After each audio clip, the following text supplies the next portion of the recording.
80-20 payment plan শুনে আপনার লাগতেছে অ্যাগ্রেসিভ, তাই না? মানে 80% আমাকে কনস্ট্রাকশন টাইমে দিতে হচ্ছে, 20% জাস্ট অনলি হ্যান্ড ওভার। অনেক ডেভেলপার আপনাকে দিচ্ছে 30-70, but 80-20 is the best payment plan. কেন আপনাকে বলতেছি, অনেক বায়ার্স আছে যারা পেমেন্ট প্ল্যানের জন্য আটকে যায়, অনেক সময় ওরা পেমেন্টটা ফুল করতে পারে না, ওই জন্য অনেক সময় মার্কেটে ডিস্ট্রেস ডিল দেখা যায়।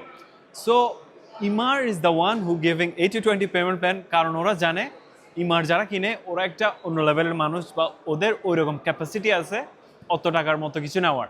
সো আপনি যদি দেখেন 80-20 অ্যাগ্রেসিভ আপনি যদি মনে করেন, তাইলে এটাই আপনার ভুল। আপনি নিজেও ভেবে দেখতে পারেন, এটাই সেফ আপনার জন্য, কারণ আপনি নিজে জানেন আপনাকে 80% আন্ডার কনস্ট্রাকশনে দিতে হবে।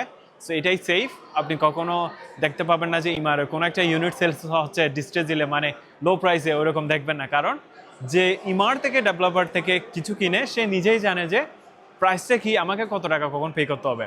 সো আপনি যদি ইমারে ইনভেস্টমেন্ট করতে চান, দুবাইয়ের নাম্বার 1 টিআরআই ডেভেলপারে ইনভেস্টমেন্ট করতে চান, comment Emaar, I will reach out to you. Thank you.